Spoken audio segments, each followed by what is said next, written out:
Bismillahirrahmanirrahim. Assalamualaikum warahmatullahi wabarakatuh. Selamat sore, salam sehat selalu. Perkenalkan, nama saya Dr. Amor Marunda, SE, AK, MAK, CA, HCPA. Saya dosen tetap pada Fakultas Ekonomi dan Bisnis, Program Studi S1 Akuntansi, Universitas Bhayangkara Jakarta Raya, dan saat ini saya mengampu pada mata kuliah konsentrasi perpajakan. Dalam kesempatan ini, izinkan saya untuk memaparkan mata kuliah yang saya ampu, yaitu pengantar perpajakan. Mata kuliah ini merupakan mata kuliah untuk mewujudkan capaian pembelajaran keterampilan khusus mahasiswa program studi akuntansi bidang perpajakan. Pembahasan dalam mata kuliah ini meliputi dari dasar-dasar perpajakan, ketentuan umum dan tata cara perpajakan, pajak penghasilan, pajak penghasilan final, pajak penghasilan PPh 21, 22, 23, 24, 25, 26, serta pajak penghasilan orang pribadi dan badan. Lalu juga mampu menghitung PPN dan PPNBM. Inilah yang merupakan capaian pembelajaran keterampilan dari mata kuliah yang kita harapkan. Selanjutnya, capaian pembelajaran mata kuliah yang diharapkan setelah mempelajari mata kuliah ini, mahasiswa diharapkan mampu menjelaskan ketentuan umum perpajakan dan dasar pajak penghasilan serta PPN. Lalu mahasiswa juga mampu menghitung, menyetor, dan melaporkan kewajiban perpajakan para wajib pajak. Untuk capaian pembelajaran lulusan program studi ini di Universitas Bhayangkara Jakarta Raya, khususnya program studi akuntansi, itu ada 4, yaitu sikap, pengetahuan, keterampilan umum, dan keterampilan khusus. Sikap, mahasiswa diharapkan taat hukum dan disiplin dalam kehidupan bermasyarakat dan bernegara. Kemudian, mahasiswa mampu menunjukkan sikap bertanggung jawab atas pekerjaan di bidang keahliannya secara mandiri. Untuk pengetahuan, mahasiswa mampu menguasai konsep dan peraturan perpajakan serta hukum bisnis. Kemudian, pada keterampilan umum, mahasiswa mampu menerapkan pemikiran logis, kritis, sistematis, dan inovatif dalam konteks pengembangan atau implementasi ilmu pengetahuan serta teknologi yang memperhatikan dan menerapkan nilai humaniora yang sesuai dengan bidang keahliannya. Lalu, mahasiswa mampu menunjukkan kinerja mandiri, bermutu, dan terukur. Mampu mengambil keputusan secara tepat dalam konteks penyelesaian masalah bidang keahliannya berdasarkan hasil analisis informasi dan data. Kemudian, mahasiswa mampu mendokumentasikan, menyimpan, mengamankan, dan menemukan kembali data untuk menjamin kesahihan dan mencegah plagiasi. Mahasiswa mampu mengkombinasikan kompetensi teknikal dan keahlian profesional untuk menyelesaikan penugasan kerja. Untuk keterampilan khusus, mahasiswa diharapkan mampu secara mandiri menyusun laporan kewajiban perpajakan, baik untuk wajib pajak orang pribadi maupun wajib pajak badan, sesuai perundang-undangan perpajakan yang berlaku di Indonesia. Ya. Metode pembelajaran pada mata kuliah ini adalah Student Learning Center Interactions dan Assessments dengan menggunakan alat-alat peraga seperti PPT, kemudian Infocus, ya, serta yang lain-lainnya. Ya. Terkait dengan capaian produk pembelajaran atau product outcomes, ya, visi kita ambil dari visi keilmuan yang ditetapkan oleh program studi akuntansi, yaitu visi keilmuan prodi akuntansi adalah menjadi program studi yang unggul di bidang akuntansi di tingkat Asia yang berwawasan kebangsaan dan berbasis security guna menghasilkan lulusan yang profesional dan beretika pada tahun 2027. Jadi pada akhirnya product outcome atau CPL yang diharapkan dari mata kuliah ini adalah menjadi konsultan pajak atau akuntan pajak, dan lebih harapannya itu pada pakar perpajakan. Maka menurut atau berdasarkan makna visi Fakultas Ekonomi dan Bisnis tersebut, kita membekali mahasiswa dengan kemampuan mengenai security dalam berbisnis, berjiwa kewirausahaan, bermakna bahwa Fakultas Ekonomi dan Bisnis, khususnya program studi S1 akuntansi, membekali mahasiswa dengan ilmu perpajakan yang baik dalam perkuliahan maupun program khusus atau praktek sehingga mahasiswa mampu menciptakan lapangan kerja. Di samping itu juga universitas, fakultas, dan prodi akuntansi juga memberikan fasilitas mahasiswa untuk pembekalan pengetahuan dan pengalaman di bidang perpajakan melalui tax center. Ya, di dalam tax center ini nanti mahasiswa diberikan arahan dan penerapan di lapangan, langsung implementasi di lapangan terkait dengan PPh orang pribadi. Berikut video pembelajaran saya di kelas. Selamat menyaksikan. Terima kasih.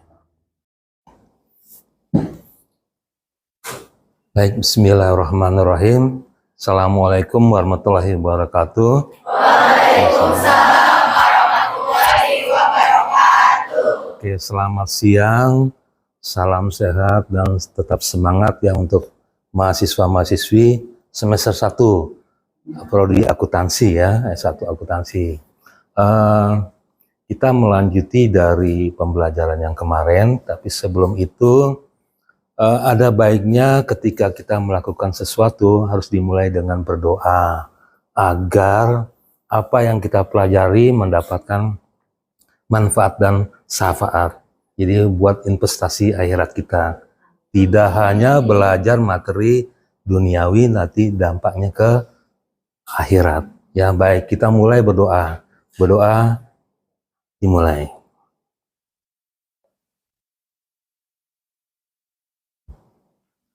Baik, selesai. Ya. Oke, mahasiswa-mahasiswi, melanjuti pertemuan yang kemarin. Sebelum kita mulai dengan pertemuan hari ini, pertemuan kedua, ya, terkait dengan KUP atau kita ketentuan umum perpajakan. Tapi sebelumnya Bapak mau bertanya lebih dahulu. Materi yang kemarin apakah ada yang mau dipertanyakan? Sudah bisa ya. Baik. Kalau gitu kita lanjut langsung pada materi hari ini tentang KUP, ketentuan umum perpajakan. Ya. Nah, kalau kemarin kita berbicara mengenai jenis-jenis perpajakan, ya, dan definisinya, sekarang kita berbicara tentang pembukuan. Jadi pengaturan ketentuan umum perpajakan tentang kewajiban pembukuan. Ya, jadi ini kita mengacu pada Undang-Undang Nomor 28 Tahun 2007 mengenai KUP, ya, pasal 1 ya ayat 29, bahwa ya kan diharuskan melakukan pembukuan.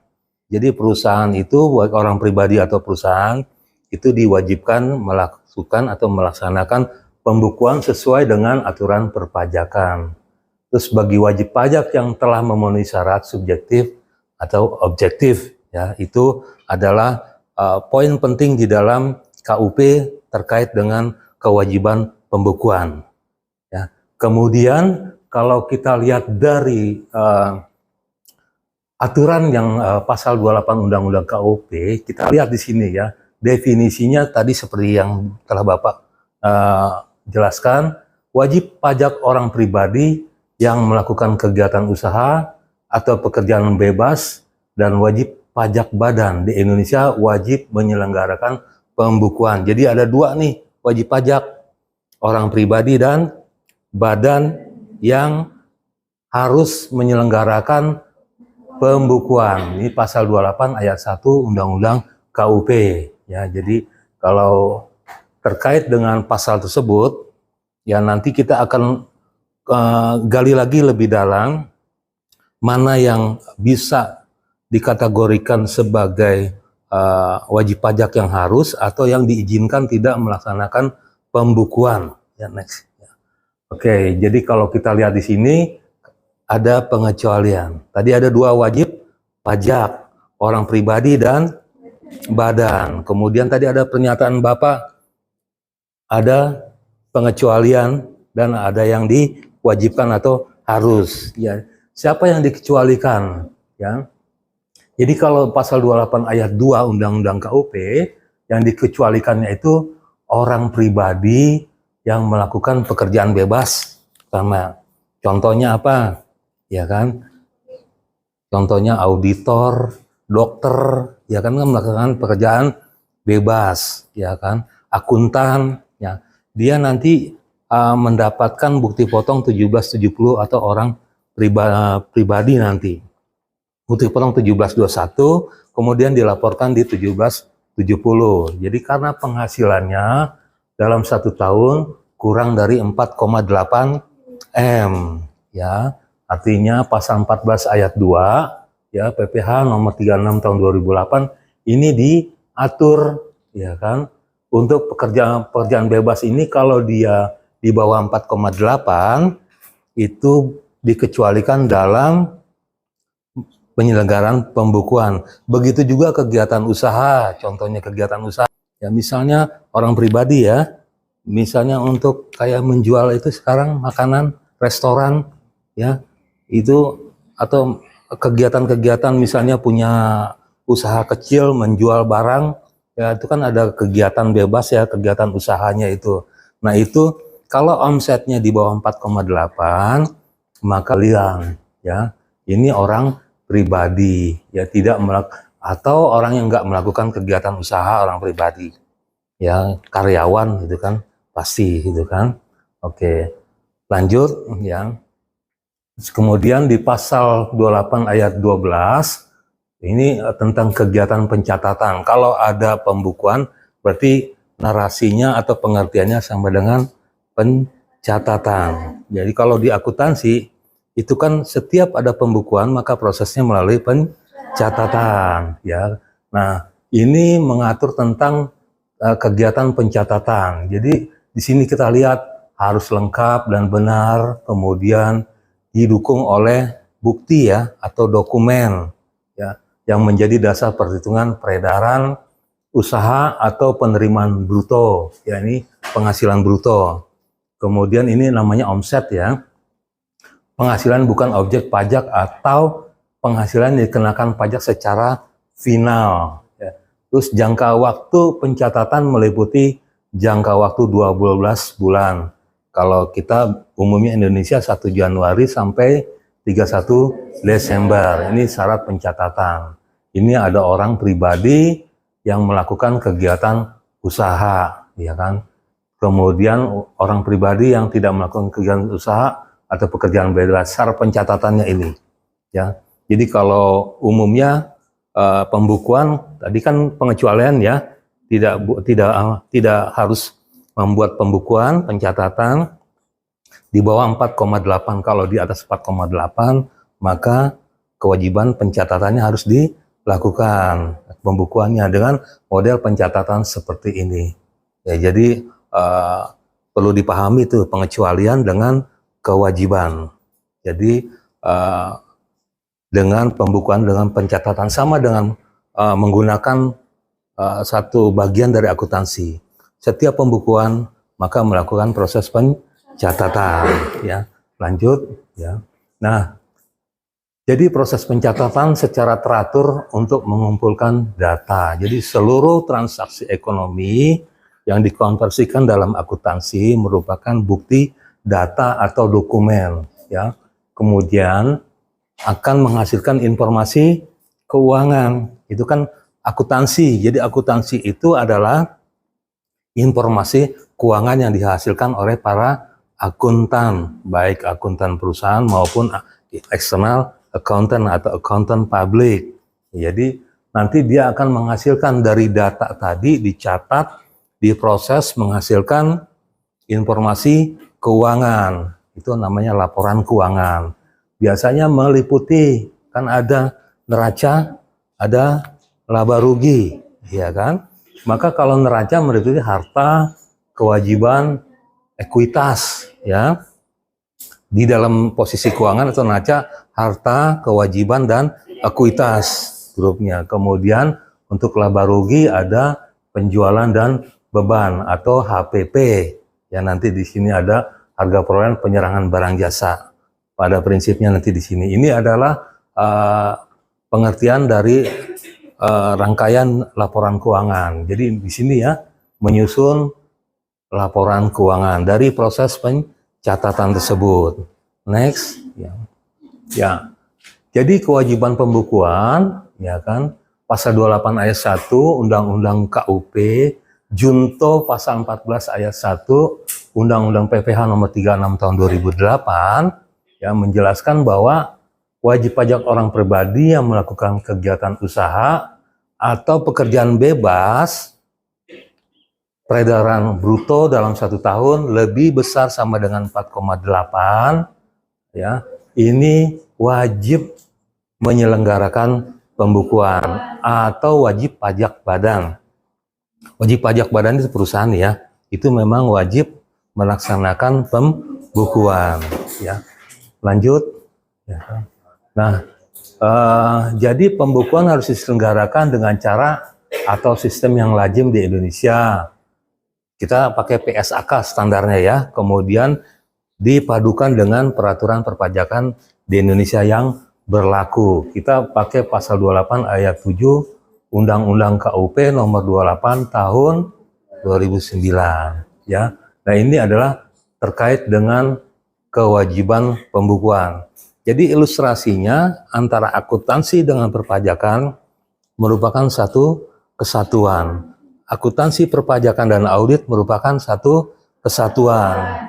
Jadi mahasiswa harus belajar pajak, ya. Yang utama belajar dulu prinsip akuntansi, belajar nanti di semester 1 tentang dasar akuntansi ya. Sudah dapat ya? Oke, kemudian audit nanti dapat. Jadi ini merupakan bagian yang tidak terpisahkan. Jadi kewajiban pencatatan pada akhirnya mendapatkan informasi laporan keuangan yang sesuai dengan standar akuntansi keuangan dan perpajakan. Ya. Next. Oke, jadi kita sudah mulai bisa membuat ringkasan sendiri ya terkait dengan pengertian pencatatan. Jadi pencatatan itu mengumpulkan data secara teratur. Jadi dokumen-dokumen tadi yang kita kumpulkan itu adalah transaksi yang merupakan evidence atau bukti yang harus kita kumpulkan, kemudian datanya kita kelompokkan lalu kita catat. Ya, biasanya terkait dengan peredaran usaha penjualan ya, atau nanti dengan penerimaan bruto atau penghasilan bruto. Nah, ini kita gunakan sebagai dasar menghitung jumlah pajak terutang. Ya, jadi kalau teknik menghitung utang pajak itu harus dari dasar pengenaan pajak, yaitu merupakan dasar untuk menghitung jumlah pajak terhutang. Ya, lanjut. Ya, kemudian kalau sudah menghasilkan laporan keuangan, ya kan berarti kan dilapor pajak, ya, dilapor pajak, kemudian hasilnya itu semua dokumen, bukti pelaporan atau semuanya tidak boleh dihilangkan atau dibuang karena ada ketentuan kewajiban penyimpanan buku, catatan atau dokumen. Itu pasal 28 ayat 11 Undang-Undang KUP. Di sini dijelaskan ini selama 10 tahun itu harus disimpan. Ya, nanti akan ada pemeriksaan secara random. Kalau buktinya nggak ada atau hilang, maka cacat secara hukum untuk aturan perpajakan, nanti kena sanksi. Makanya bukti atau catatan atau informasi disimpan selama 10 tahun, jangan sampai hilang, ya, baik untuk badan maupun orang pribadi, ya. Lanjut. Ya. Oke, sampai di sini ada yang mau ditanyakan terkait dengan KUP kewajiban pembukuan? Silakan, siapa yang mau bertanya? Iya, silakan. Tadi tentang yang pertama itu ada membahas tentang laporan komersial. Yang dimaksud dengan laporan komersial itu apa ya? Oke, laporan komersial, ya. Jadi laporan itu ada laporan komersial, ada laporan fiskal, ya. Yang dimaksud dengan laporan komersial adalah laporan keuangan yang disiapkan oleh akuntan sebelum direkonsiliasi dengan perpajakan. Artinya dia khusus memang apa adanya sesuai dengan transaksi akuntansi, tapi belum direkonsiliasi dengan aturan perpajakan. Jadi mana yang kalau sudah direkonsiliasi kan nanti terlihat tuh mana yang bisa diakui sebagai pengurang laba, ya, atau mana yang tidak bisa diakui. Nanti ada aturannya, nanti ada koreksi positif, ada koreksi negatif. Itu sudah lari jauh. Itu bagus, menarik sekali pertanyaannya, sudah jauh. Jadi komersial adalah laporan sebelum diterapkan atau direkonsiliasi sesuai dengan aturan perpajakan. Oke. Paham ya? Ada lagi? Silakan, siapa mau bertanya? Ada yang mau bertanya lagi? Ya? Tadi siapa? Mau bertanya? Saya Pak, Oke, siapa namanya? Naila Nur Aziza. Oke, silakan, apa yang mau ditanyakan? Apabila wajib pajak sudah wajib menggunakan pembukuan, tetapi dia tidak melakukan pembukuan, sanksi apa yang dia dapat? Oke, baik. Terima kasih. Ini sudah bicara ketakutan tentang sanksi pajak gitu ya. Sanksi pajak kan pasti ada sanksi administrasi, ya kan? Selain sanksi administrasi juga ada sanksi yang lebih kuat di atasnya yang nanti berakhir pada pengadilan pajak. Nah, jadi terkait kewajiban pembukuan, berarti kan kalau kita ya melaksanakan pembukuan dengan tertib dan baik, maka di internalnya itu tidak ada masalah. Dengan cepat bisa mendapatkan informasi keuangan secara akurat. Itu internalnya saja. Apalagi eksternalnya. Jadi kalau kebutuhan eksternal seperti pemeriksaan general audit atau untuk laporan perpajakan, maka kalau dia tertib melaksanakan pembukuan, catatan-catatan dokumen dan informasi yang lain itu tertib dijaga, maka tidak ada masalah, ya kan, di kemudian hari. Jadi tidak ada sanksi. Jadi sanksinya itu di perpajakan akan mendapatkan sanksi administrasi, atau lebih dahsyatnya lagi nanti ada sanksi pengadilan setelah ada pemeriksaan, ya. Bisa ini pemeriksaan secara khusus karena berusaha untuk menyembunyikan laporan keuangan. Itu persepsi dari pemeriksa. Kemudian dari sisi komersialnya, dari auditnya, berarti kan ada masalah, disclaimer. Jadi laporan auditnya tidak bagus, ya. Baik, terima kasih ya pertanyaannya. Lanjut, siapa lagi yang mau bertanya? Saya Pak, Ya. pajak harus melakukan pembukuan? Oke, baik. Ini mirip-mirip pertanyaannya ya, antara Aziza dengan siapa namanya? Zulfan, Pak. Julpan. Ya.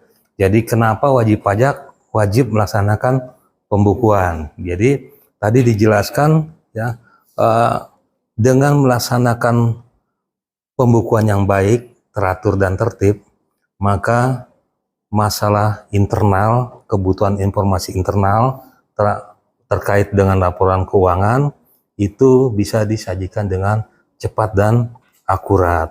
Begitu juga nanti kalau digunakan untuk eksternal. Jadi kewajiban pembukuan ini sangat vital ya, sangat penting sekali untuk orang pribadi atau badan. Jadi walaupun ada pengecualian ya yang tadi disebutkan tidak diharuskan untuk melaksanakan pembukuan, tapi alangkah lebih baiknya kita melaksanakan pembukuan supaya apa? Informasi akurat tentang keuangan kita bisa ambil ya, kita bisa dapat sebaik mungkin dan pasti akurat datanya sepanjang tidak dimain-mainkan. Ya, jadi itu pentingnya tentang pembukuan ya. Baik. Kemudian ada lagi yang mau bertanya? Tidak. Baik, kalau tidak ada yang mau bertanya, coba kita simpulkan dulu dari apa yang tadi Bapak paparkan. Jadi tentang kewajiban pembukuan, kesimpulannya pembuatan pembukuan secara komersial diatur sesuai dengan PSAK. Jadi standar akuntansi keuangan yang disebut dengan laporan keuangan. Ini standar ini diterbitkan oleh aturannya oleh Ikatan Akuntan Indonesia ya. Kemudian pembukuan secara fiskal itu sesuai dengan aturan perpajakan. Tadi kan ada komersial dan ada fiskal. Jadi kalau komersial itu diatur sesuai dengan PSAK, kalau fiskal sesuai dengan undang-undang perpajakan yang berlaku ya. Tahun demi tahun ini pasti ada perubahan. Jadi yang berlaku ya. Jadi nggak bisa menggunakan tahun yang lama sepanjang belum ada perubahan ya. Kemudian pembuatan laporan keuangan dan standar lain ditentukan sebelumnya.